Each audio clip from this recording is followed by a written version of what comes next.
Y hasta ayer sábado las autoridades cubanas informaron que lograron restablecer 500 megavatios, lo que representa el 16% de una demanda cercana a los 3,000 para entonces poder abastecer a toda la isla de suministro de energía eléctrica.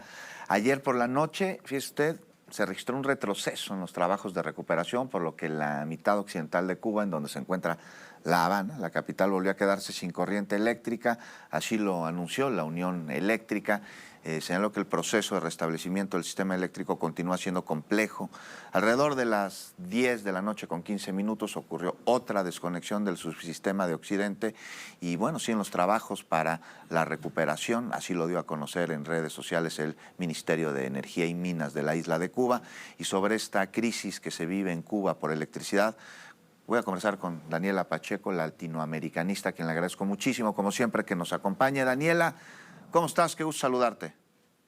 Hola Juan, el gusto es mío, muy contenta de estar contigo nuevamente. Oye, qué complicada situación se está viviendo en la isla de Cuba, una crisis por falta de suministro energético que es consecuencia de muchísimas cosas, de muchísimos bloqueos, de embargos que ha habido a la isla, y uno se pregunta a estas alturas del partido, ¿a quién le conviene este embargo, este bloqueo, no?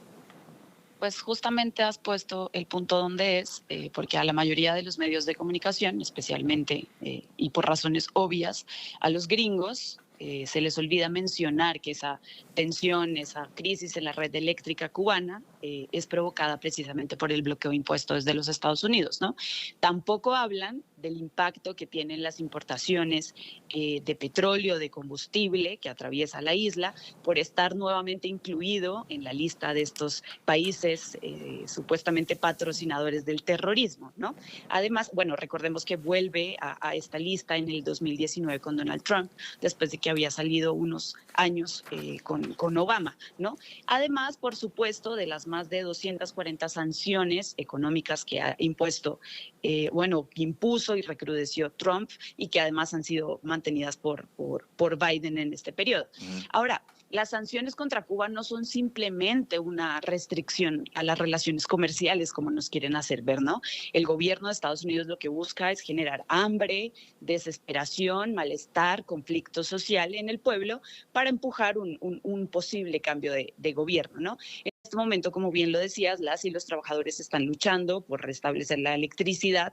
Además, a medida que se acerca una tormenta tropical, es que lo que hacen con Cuba es criminal, ¿no? Estamos hablando de un huracán que posiblemente va a tocar la isla, creo que es categoría 1 en los próximos días, pero tienen las manos atadas por el bloqueo estadounidense. Además, en febrero de este año, recordemos que el gobierno cubano tuvo que anunciar el aumento del precio de la gasolina, lo cual ha tenido un impacto muy importante en el encarecimiento del costo de la vida para las y los cubanos, ¿no? La crisis y la escasez, el endurecimiento del embargo estadounidense en los últimos años, todo el impacto que tuvo la pandemia en el turismo, en la isla y bueno, el alza de la inflación a nivel global, pues han golpeado además duramente la economía cubana durante los últimos años y han tenido que tomar estas medidas, pues que son bastante duras para el bolsillo de la gente para paliar de alguna manera todo lo anterior. Pero esto no es lo único. A ver, Estados Unidos se llena la boca hablando de democracia mientras le levanta sanciones a los pueblos, no solo cubanos, sino latinoamericanos a su antojo. Hay que recordar que a Venezuela le aplican también sanciones más duras en 2019, afectando su capacidad de producción de crudo, por lo que también empieza a disminuir el número de barriles de petróleo que le pueden enviar a Cuba, ¿no? Y esto además se suma al aumento de los precios mundiales por la guerra de Rusia y Ucrania, que hacen que las compras de combustible para un país como Cuba sean casi inaccesibles. Además, recordemos que por estar incluido en esta lista de países patrocinadores del terrorismo, cualquier cosa que pueda comprar Cuba le cuesta muchísimo más que a un país en condiciones normales. Entonces, en medio de esta situación, el gobierno cubano logra una negociación con Rusia para recibir cierta cantidad de barriles de crudo diarios que puedan suplir lo que ya Venezuela no puede enviar desde hace algunos años, ¿no? Y por último, me gustaría recordar que el tema de los apagones no es exclusivo de Cuba.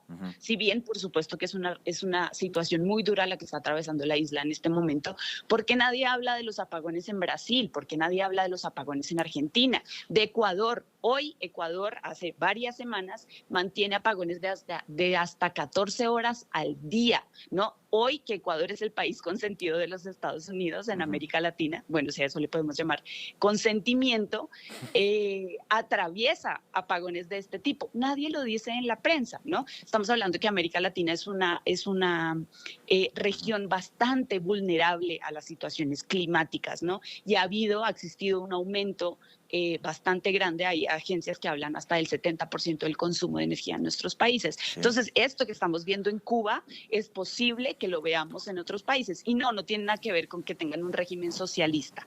Tiene que ver también con eventos como lo que te acabo de describir y, por supuesto, en gran medida frente a un bloqueo criminal impuesto desde los Estados Unidos.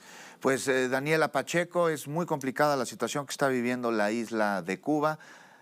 Consecuencia de este bloqueo de décadas al que has llamado incluso, y coincido contigo, criminal, y estaremos pendientes de lo que suceda en los próximos días, esperando que tengan la capacidad de restablecer el suministro de energía eléctrica.